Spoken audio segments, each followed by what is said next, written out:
If alpha lock, clipping masks, and layer masks all sound like three different names for the same thing, you're not alone. They do have something in common. They all help you work inside an existing shape, but they do very different jobs. And if you pick the wrong one, you can make your change almost impossible to edit later or change back to the original when you thought it was safe. Let me show you what I mean. So this flower looked exactly how I wanted it. I added shading and texture straight onto it, and at the time it looked perfect. But when I came back to adjust it, I couldn't. There was no separate layer to switch off and no undo once I closed the file. So to change it now, I'd have to repaint the whole flower. And that's what happens when you reach for the wrong mask out of these three options. So in this video, I'll show you exactly what each one does and when to use it. And the simple question to ask yourself before you start so that you can pick the right one for the change that you want to make. By the end, you'll be able to look at a change and see straight away which option makes the most sense. Before we dive in, there's one idea that makes all three of these easier to understand. Imagine every layer in Procreate as a separate sheet of transparent paper sitting on top of one another. And you can see all the sheets together, but each one holds a different part of your artwork. In this piece, the flower sits on one sheet, the lettering on another, the ribbon on another, etc. And you can see the whole thing, but I can work with each part on its own layer. So the question isn't, how do I keep my texture inside this shape? The better question is, do I want to change the original layer, add something on a new layer, or hide part of that layer without deleting it? So that one decision is the essential difference between alpha lock, clipping mask, and a layer mask. I know that can be a little hard to remember when you're looking at all three options in the layer panel, so I've added a mask reminder page to my free Gesture Like a Boss cheat sheet. If you already have that, it's got an extra page in it for masking now. So it also brings together the gestures and layer shortcuts that you use most in Procreate, so you don't have to keep it all in your head. You can grab it from the link below this video. So let's start with alpha lock. I'm going to use this flat flower layer. If I open the layers panel and tap the flower layer and choose alpha lock, you'll see the checkerboard pattern appear behind the layer thumbnail. Alpha lock protects the transparent areas of this layer. In other words, I can only paint where pixels already exist. Now I can choose a darker color and add some grain and shading around the edge of the flower. Even if my brush travels outside the flower, nothing appears beyond the existing shape. That makes alpha lock quick and convenient. I don't need to create another layer, and it's very useful when I'm confident that I want to change that artwork directly. But this is the important part. If I then close the app and come back later, I can't simply switch that texture off or move it independently. I'd need to undo it while that option is still available or return to a backup version of the file.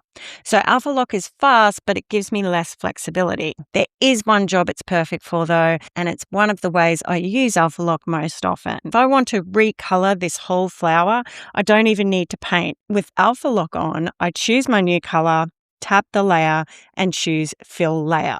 Procreate instantly fills the existing flower pixels while leaving the transparent areas untouched. And it's one of the quickest ways to test different colors on something that's already isolated on its own layer. So I'd use alpha lock for a fast recolor change like this, or a direct texture when I'm happy for it to become part of the original layer.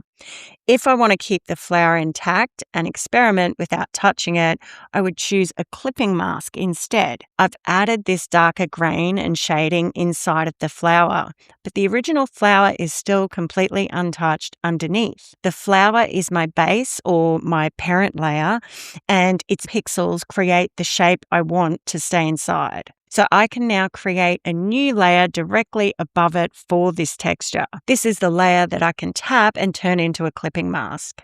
You can see the small bent arrow besides the thumbnail, which shows that the texture layer is clipped to the flower underneath. Now I can paint the same darker grain and shading just freely.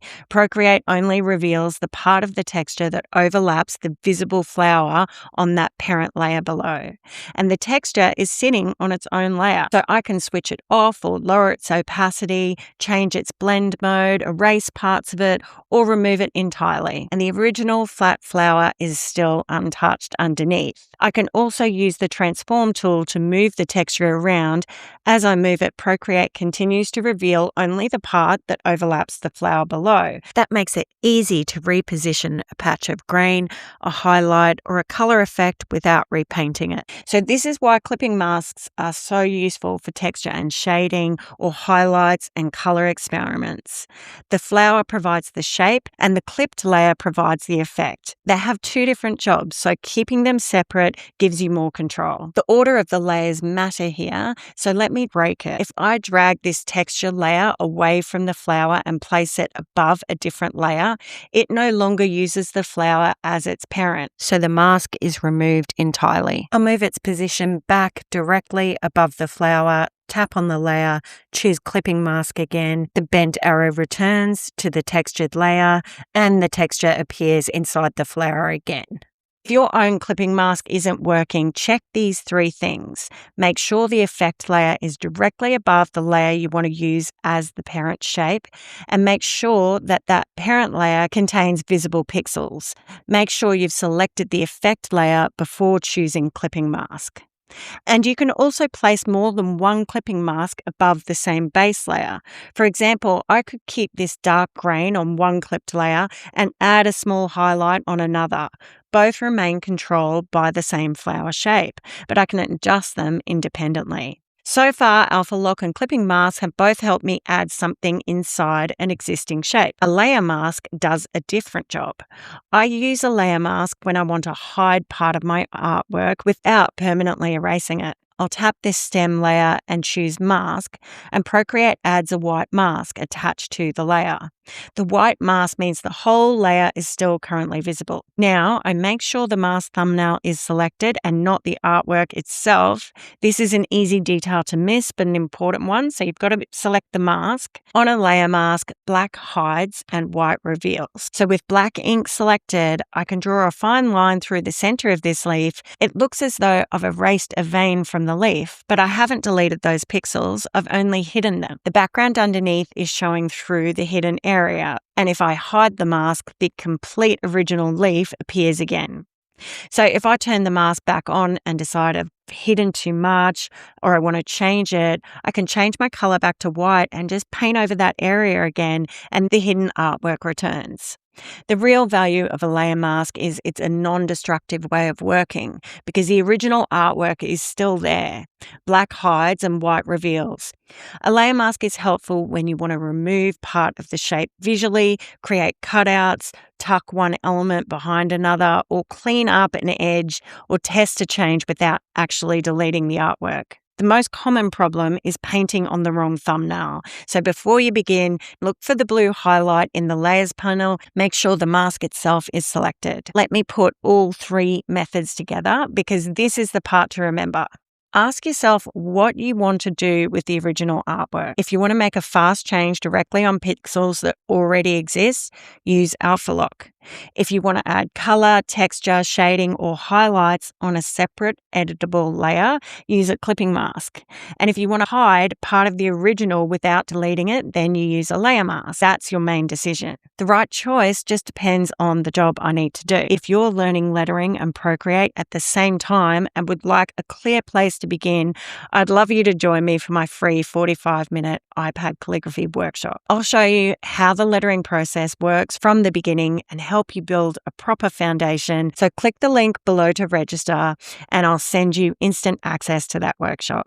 So thank you so much for watching and I'll see you next time. Bye for now.